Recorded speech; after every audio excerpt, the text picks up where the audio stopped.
Good morning, students. Welcome to the class again. Dear students, as you all know that our topic tenses is going on, and in our earlier classes we have already discussed the uses of present and past tense. And today we will discuss about the future tense, future indefinite tense, future continuous tense, and future perfect tense. So now students, the formation of sentences in future simple future tense, future indefinite tense is in affirmative, it will be subject plus shall, will plus first form. And in negative, it is subject plus shall, will, not plus first form. And in interrogative, shall, will plus subject plus first form of verb. And in interrogative negative, it will be shall, will plus subject plus not plus first form of verb. Now you can see the table. In affirmative sentence, it is I shall go, they will go, she will go, it will go. And in negative, we can write that I shall not go, we shall not go, he will not go. And in interrogative, we can write that shall I go, will you go, will he go, will it go. And in interrogative negative, we can write shall I not go, will you not go, will he not go, and will it not. So these are the formation of different type of sentences in future indefinite tense. Now I will tell you the uses of future indefinite tense. Future indefinite tense is used to express an action which begins at a certain future moment. For example, I shall do this work at 7 a.m. tomorrow. He will come here on Sunday. Here, dear students, you have to note down that we can use will with all persons.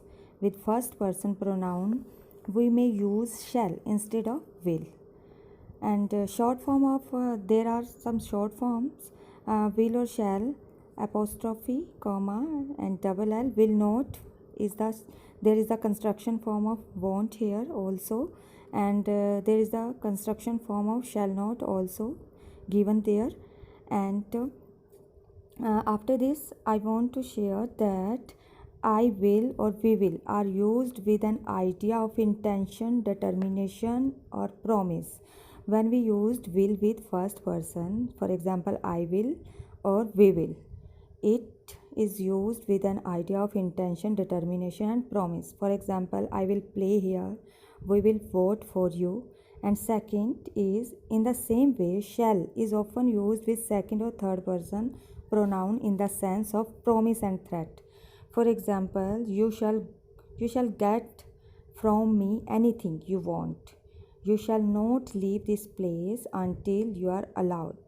And the next thing is shall I, shall we are very often used to begin offers to help or suggestions. Shall I serve you cold drinks? Shall we go on a picnic? So these are the uses of future indefinite tense, simple future tense. Now we will discuss the use of future continuous tense. The formation of future continuous tense is subject plus shall, will, be, and first form of verb plus ing. We can use this formation in affirmative sentence, and in negative sentence we will use subject plus shall, will, not be, and first form of verb plus ing. And in interrogative we will use shall, will plus subject plus be plus first form of verb plus ing. And like this in interrogative negative we will use shall, will plus subject plus not be plus first form of verb plus ing. Now students, you can see the sentences of future continuous tense in this table. In affirmative we can write I shall be working, they will be working, she will be working, it will be working. And in negative we can write I shall not be working, they will not be working, it will not be working. And in interrogating we can write shall I be working, will they be working, will it be working. And in interrogative negative we can write shall I not be working, will they not be working, will it not be working. Now we will discuss the use of future continuous tense. Future continuous tense is used to express actions that will be in progress at the given point of time in the future. To express actions that will be progress at a given point of time in the future. For example, when I reach Shimla, it will be snowing there. At this time tomorrow, you will be flying to Australia. And the second use of future continuous tense is to express an action or event that is expected to take place in the normal course. For example, my sister will be taking the BA examination next year. Some new books will be arriving in the library tomorrow.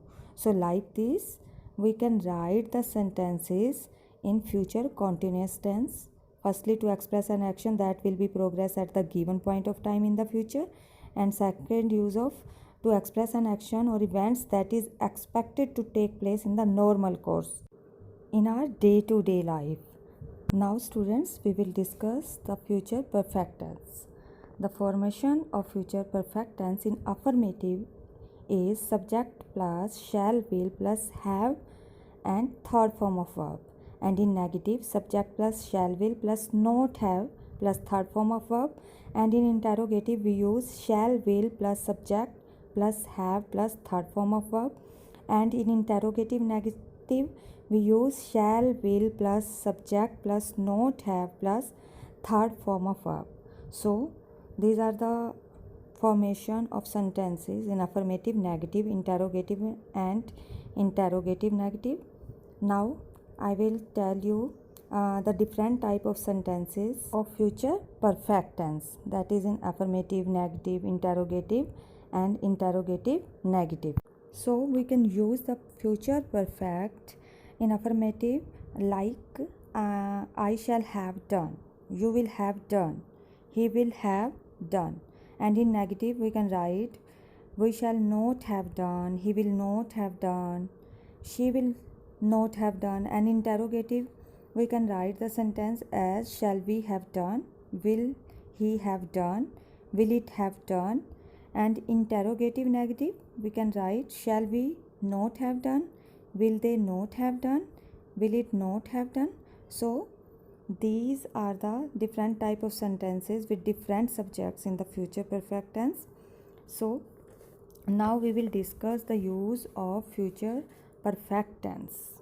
We can use the future perfect tense to express an action which is expected to be completed by a certain time in the future, which is expected to be completed by a certain time in the future. For example, I shall have typed all the letters by 6 o'clock. The train will have left by the time you reach the station. And secondly, we used it to express not the future but the speaker's belief that something has taken place. To express not the future but the speaker's belief that something has taken place. For example, you will have read about the Wright brothers who invented the aeroplane, said the teacher. And second is, you will have heard about our plans for the diamond jubilee of our school, said the teacher. So these are the uses of future perfect tense. Dear students, I hope you have understood all the uses of future indefinite tense, future continuous tense and future perfect tense very well. And dear students, your homework is you have to do worksheets 13 to 16 and page number 21 to 23. So dear students, thank you very much and keep on practicing.